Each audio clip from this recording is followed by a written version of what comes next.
प्रेरणास्पद कथा YouTube channel पर मैं धनंजय जैन आप सभी का हार्दिक स्वागत करता हूं। दोस्तों, एक माँ अपने बेटे के लिए क्या नहीं करती है। उसकी परवरिश में किसी भी तरह की कोई कमी ना आ जाए, इस बात का सोते जागते उठते बैठते प्रतिपल प्रतिक्षण उसका चिंतन वही चलता रहता है। मां का हृदय अपने बेटे के लिए सिर्फ और सिर्फ धड़कता रहता है। यदि वो संसार में, इस कायनात में किसी से प्यार करती है तो वो है अपने जिगर का टुकड़ा।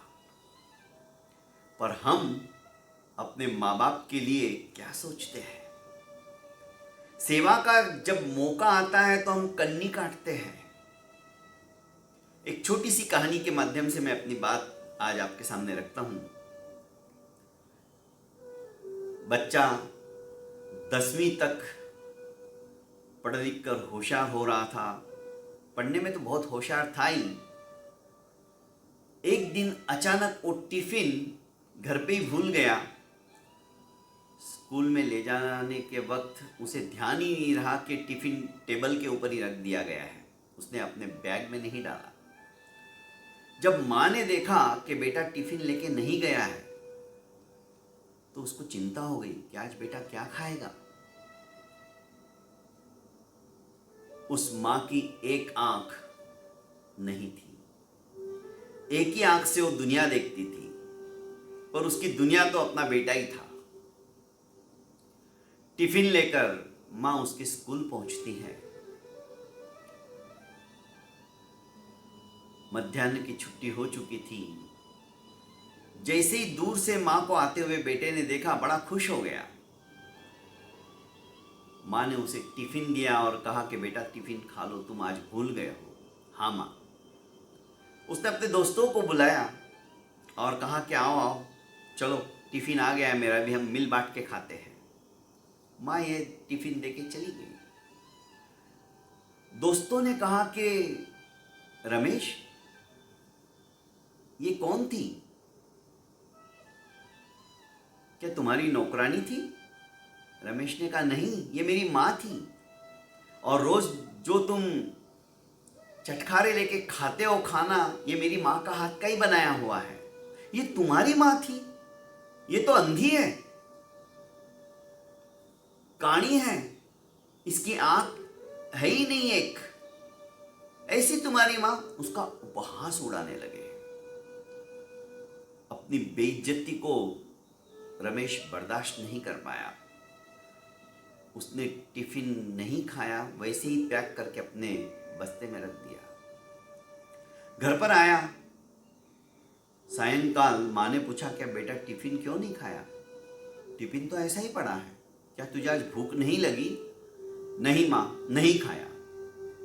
उसके घर के अंदर, उसके दिमाग के अंदर ये बात घर कर गई कि मेरी माँ अंधी है और इसकी वजह से मेरी स्कूल में कोई इज्जत नहीं है। सब बच्चे मेरा उपहास उड़ाते हैं, सब बच्चे मेरी हंसी उड़ाते हैं।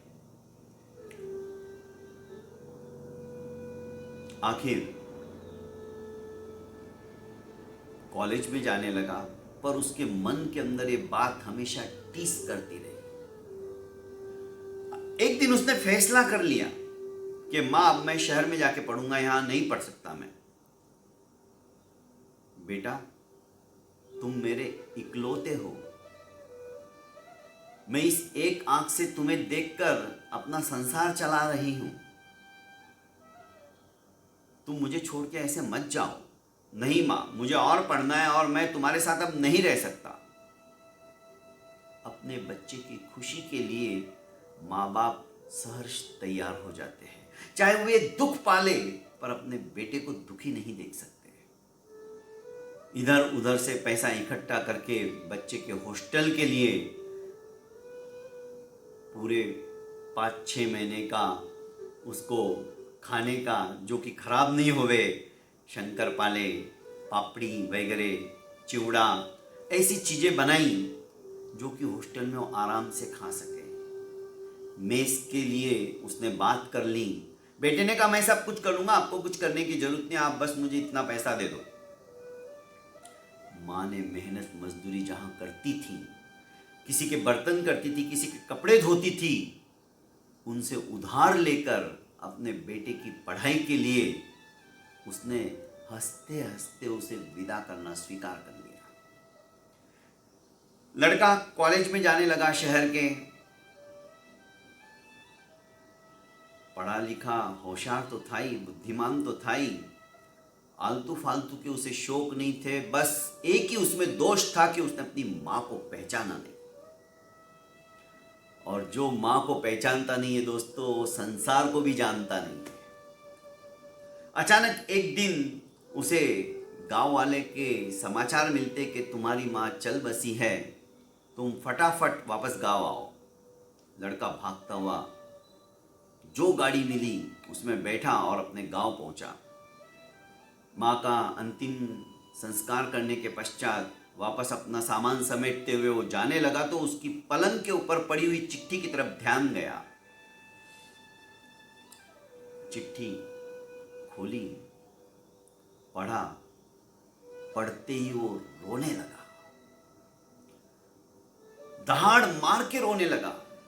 चिट्ठी में लिखा था कि बेटा रमेश, तुम नहीं जानते, जब तुम सिर्फ और सिर्फ 5 साल के थे तो तुम्हारे पिता और मैं, हम बाहर घूमने के लिए गए थे।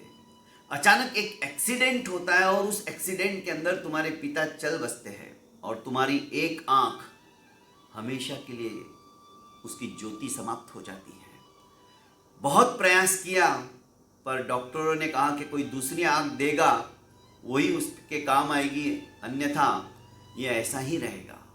माँ ने सोचा मैं तो पूरी जिंदगी ऐसे सहन कर सकती हूँ, पर मेरा बेटा कहीं अपने आप को अपाहिज महसूस ना करे, जीवन के अंदर दूसरे बच्चों को देखेगा तो उसके मन में ये ना आए कि मेरी एक आंख नहीं है।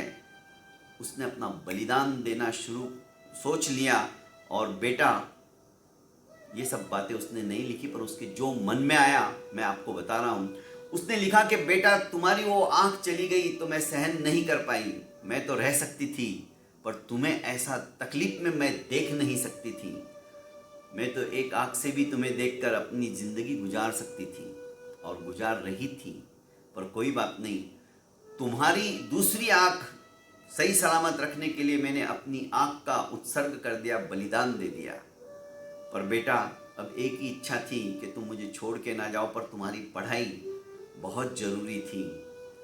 मैं तो क्या तुम्हारी यादों के सहारे भी जी लेती, पर इच्छा थी बहुत कि तुम्हें कम से कम एक ही आंख से सही मैं देखूं तो सही। पर आज 6 महीने में होने आ गया और तुम घर पे नहीं आए। हृदय में बहुत तकलीफ हो रही थी, मैं क्या करूं समझ में नहीं आ रहा है। जैसे तैसे यहाँ पर दिन निकाल रही हूँ। मन तो हो रहा है कि मैं भी शहर में आके तुम्हारी एक झलक पाके वापस आ जाऊं, पर शायद तुम्हें बुरा लगेगा, इसलिए मैं आ भी नहीं सकती। बेटा, अपना ख्याल रखना, तुम्हारी माँ शारदा। रमेश उस चिट्ठी को पढ़कर गंगा यमुना उसकी आंखों से निकलती रही। अपने आप को संभाल नहीं पाया। उसने सोचा कि मैंने कितनी बड़ी गलती कर दी है, मैंने अपनी माँ को पहचाना नहीं।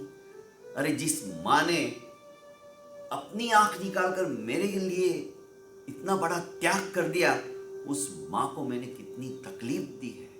दोस्तों, यदि माँ बाप का जीते जी हम सम्मान नहीं कर सकते तो हमारा जीवन बेकार है। दोस्तों, आवश्यकता है जिस माँ बाप ने हमें आज इस लायक बनाया, 5 लोगों के बीच में बैठने उठने लायक बना दिया, पैसा कमाने लायक बनाया, पढ़ाया लिखाया, इस कद्र उसने अपने जीवन का उत्सर्ग करके सब कुछ हमारे जीवन के निर्माण के लिए उत्सर्ग कर दिया, त्याग कर दिया। क्या ऐसे माँ बाप को तकलीफ देना ठीक है? दोस्तों, अनंत अनंत पुण्यवानी के पश्चात हमें यह मनुष्य जन्म मिलता है और उस मनुष्य जन्म को देने वाले हमारे माँ बाप हैं। यदि उनके जीवन को हमने संवार लिया, उनकी बातों को समझकर बुढ़ापे में उनकी सेवा शुश्रूषा की तो दोस्तों सचमुच में हमारा जीवन सफल हो जाएगा। बहुत बहुत धन्यवाद।